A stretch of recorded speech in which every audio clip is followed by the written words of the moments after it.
case in all shutouts, but you guys made so many pitches to get off the field tonight. It seemed like you had the opportunity. Yeah, I really, I think that's the difference. And we talk about it, and I know it sounds like coaches speak, but it really is the truth. And we talked about it again in the pregame, where sometimes I think we get too new wave, and there's all this analytics and spin rate and launch angles and all these things. But at the end, I think that's the beauty of baseball is it all comes down to making plays, making some pitches, getting some timely hits. And certainly tonight, on the defensive end, Will and Miller and Carasi made some huge pitches, and they had a few opportunities, not many, but a few. But we were able to make some pitches and get off the field. What do you think of Finnerty tonight for their guy? Terrific. I don't know, besides the almost no hit at East Carolina,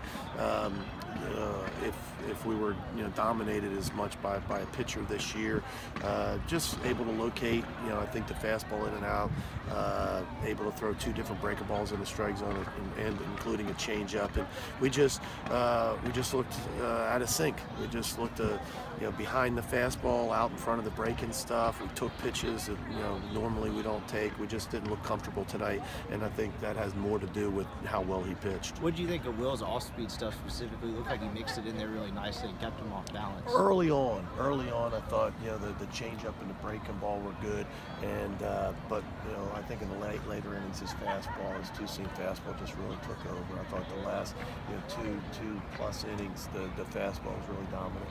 Zabowski had the winner, but he really squared him up all 3 times. He was the one exception tonight. And again, I wish I had the answer. Yeah. I wish I had the answer, but you're exactly right.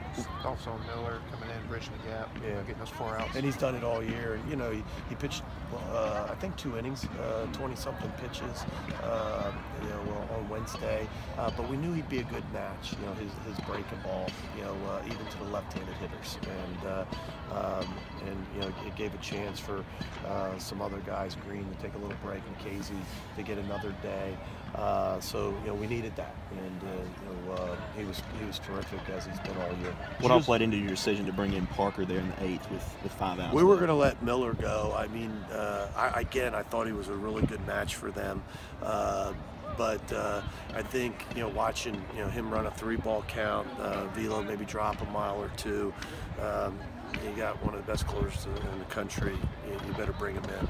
And so when he struggled, even though he got the first out, when he ran into a 3-ball count, I thought we need to get him into the game. Good to see a clean defensive game, some video in the gap, and then everything in the infield. Yeah, that was a tough play. At first off the bat, I thought it was getting out, and then when you look up, but Anthony can really run and runs it down, and we didn't have a ton of plays. Tough hop, Gray on that slow roller that kind of kicked up off the heel of his glove, but that was a tough hop and able to get his bare hand on it and finish the play. But Coop throws another guy out, and not a ton of plays defensively, but you're right, clean, and a lot of strikes early on. Will didn't command the fastball, walked a couple guys, but besides that, it's hard to argue with what we did on that side of the ball. Thanks, Mike. Thanks, guys. Thanks.